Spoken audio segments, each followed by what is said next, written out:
Also, President Donald Trump announced the Pentagon's decision to move forward with the next generation fighter jet F-47. Do you support this idea, and how could this influence U.S. Military capabilities? Well, I think that the president's decision to move forward on the F-47, also known as the next generation air dominance fighter, is most likely to be the most important defense decision that he makes during his entire term. And that's because our entire way of waging war, integrating the operations of all our service components, depends on control of the air or air superiority. Without that, we place all our military personnel from all our services and their missions at risk. No major military campaign can succeed without air superiority. You're experiencing that today in your fight with the Russians. So by moving the F-47 forward with a contract award, President Trump is assuring the U.S. Air Force's ability to provide air superiority for the nation for decades to come. So I believe it's a great decision and look forward to continued progress on developing that aircraft.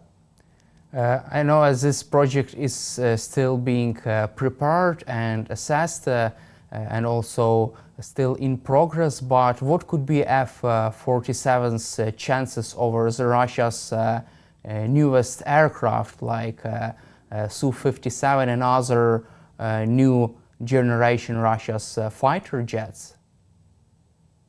Piece of cake. That is a American fighter pilot euphemism that it would be hands down the winner. And quite frankly, let me take you back to the current situation. If Ukraine had started this conflict, and I dare say Putin would not have invaded Ukraine if 3 years ago Ukraine had possessed a squadron or two of F-35s. These aircraft, modern fifth generation, and the F-47 is an example of the first sixth generation fighter, are so capable that they possess war deterring and war winning capabilities. It is also interesting that even during negotiations, Vladimir Putin was making hostile statements toward Ukraine. He said that his army would finish off the Ukrainian army, and also he has called up another 160,000 men. This is Russia's highest number of conscripts since 2011. Don't you think that this all developments and statements, this all is just another humiliation for Donald Trump as he tries to negotiate full ceasefire? Well, absolutely. I mean, all the things you said are not the actions of somebody who's looking for peace. The calling up of 165,000 conscripts is incredible. I personally think actually Putin has made a serious error here because those conscripts are not going to be from the far east of Russia, the ethnic Russians that Putin has been used so far. They are going to be the sons of the elites in Moscow and St. Petersburg, and it's going to be very difficult to dismiss their deaths when it comes. The last time at the beginning of the war, when Putin had a big drive to recruit conscripts, thousands of young Russians fled Russia, and we will probably see the same. Also, as you mentioned, attacks continue.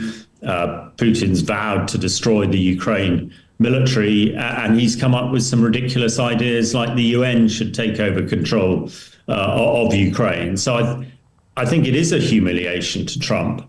And I hope Trump, and one of the challenges Trump has is, people like Pete Hesketh and Witkoff and others who are put in important positions are completely inexperienced and untrained for those positions. Which is why they're making such terrible errors. Now, there's not much we can do here in the UK or you can do in Ukraine to change, who runs the USA.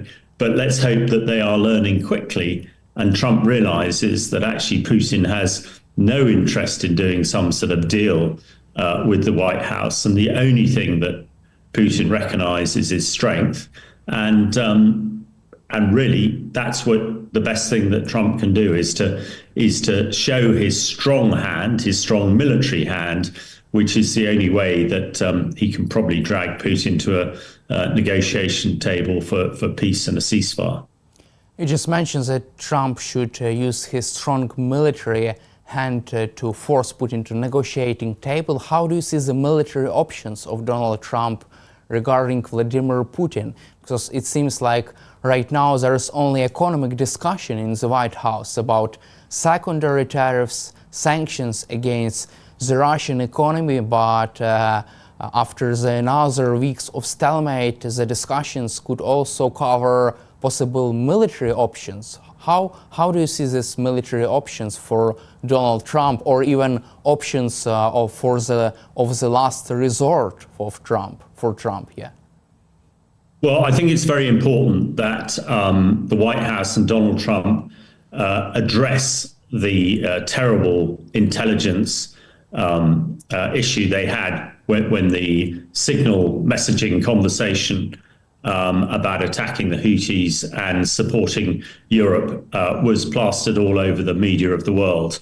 The most damaging thing about this intelligence leak is that, in effect, the White House was saying that they would not support Europe in their support of Ukraine.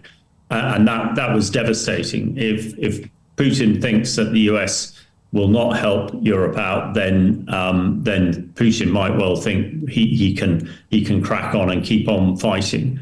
It's only recently that European countries have actually suddenly realized the threat from Putin and have started to extend their military. Even the Germans now are looking to spend 200 billion euros to upgrade their military. But this is all going to take time. But European countries are now galvanized under the UK and France and are showing a strong hand. But if Trump and the Americans also said that they would be the backstop to support Europe and Ukraine, then I think that would change the metric, change the thinking of Putin.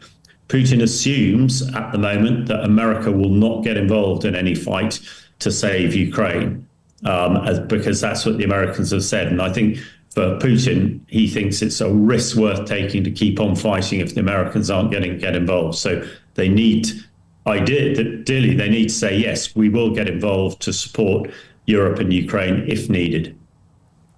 Also, Ukrainian President Volodymyr Zelensky said that Russia was preparing another offensive operation inside the Sumy region to push forward in the Sumy region, Kharkiv region and Zaporizhia region.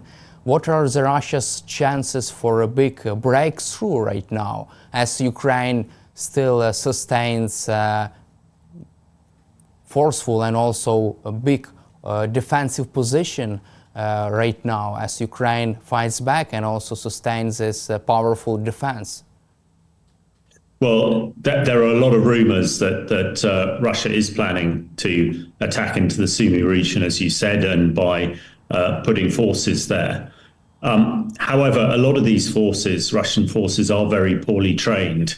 And I personally think it will be once again the classic Russia sort of meat grinder tactics, where they just throw more and more manpower into some sort of suicidal type assault. And as long as Ukraine has enough ammunition coming in from the West, then they should be able to hold it. I would say as well, in that area, I've been speaking to some of the people in the brigades there. The Russians are again using a lot of chemical weapons. We've discussed it before, their use of chloropicrine. I understand they're using it on a daily basis across the frontier, which is their method, their modus operandi to attack. Thankfully, I understand that there are many thousands of British gas masks, respirators, now on the way to their front line. So hopefully that'll enable the Ukraine defenders to fight better with British gas masks. But it is a concern. And the key thing is to make sure that Ukraine has the ammunition to defend against it. This is another area where, Putin is probably feeling that it's worth doing this because the US are not going to come to the aid of Ukraine, which is why in our previous conversation we mentioned it is very important that the US do at least say that they will come to support, if need be, and before the European armies can get to the strength required to absolutely stop Ukraine falling to the Russians. But the summer is going to be a really telling time again, I think. But I'm confident that Ukraine has the military power and spirit to be able to resist this latest potential invasion. Also, NATO Allied Supreme Commander General Christopher Cavoli recently testified in the Congress. He said that Ukraine has already solved its all problems with the lack of manpower. Ukraine has solved this problem. However, Russia still faces such a type of problem with manpower, with other lack of other weapons. What does this mean for this stage of the war, that Ukraine has successfully solved this problem with manpower? Well, I mean, that's really good. And certainly when I was at the Tank Museum yesterday with General Zaluzhny opening the Ukraine exhibition, and there were lots of Ukraine soldiers and British soldiers there talking about the training that's going on. That was really impressive, and it appears that the training is going very well. Conversely, what Russia is not doing is training its conscripts, and an untrained conscript is pretty useless. So I think Russia seems to be unconcerned with casualties. Some figures are saying that Russia is approaching 1 million casualties, which is almost unimaginable. But a lot of it is because they're throwing untrained infantry soldiers, untrained tank soldiers into the front line who just don't know how to operate. And, unfortunately, they get it wrong and they get killed, and they get killed in their absolute thousands. Whereas, Ukrainian soldiers are getting good training, and they're now some very experienced soldiers who can pass on that experience to the newer people. So, as defenders, Ukraine is now, from a professional soldiering perspective, in a much better position than it was last year, and that is good news. But of course, what everybody wants is the fighting to stop as soon as possible. Let's cover also our final topic, the coalition of the willing. British Prime Minister Keir Starmer is pushing forward the creation of coalition of the willing. This coalition will hold another summit next week in the NATO headquarters. What is your take on the current stage of military planning, which is going on in Europe right now? I think the military planning is now pretty advanced, and certainly speaking to some of the British military planners, an awful lot of work has gone on, a lot of progress has been made, lots of training is happening, some of it combined training, some of it individual training. So the message coming out, and the message that should be heard in Moscow, is Europe is really serious about this. They have plans. They think that they have the right force structures and the right force to create what they're calling a peace enforcement force. This is one that has sufficient firepower to be able to deter and push Russians back if they do transgress. There's a lot of work going on providing a sort of air defense cover from European NATO air forces of around 140 fighter jets, and I gather that is well advanced. So, I think Europe countries led by Britain and France are taking this very, very seriously. They're committing a lot of resources, and they are planning to have to use this force if necessary. This is not some sort of hollow threat. This is not just politicians speaking, for effect. And hopefully the Kremlin realize this and take it seriously, because I don't think European NATO countries are going to slow down at all. They are accelerating their efforts. And if there is some sort of ceasefire soon, it would appear that European NATO countries, the coalition of the willing, is ready, willing and able to put a significant force into Ukraine to make sure that peace is held.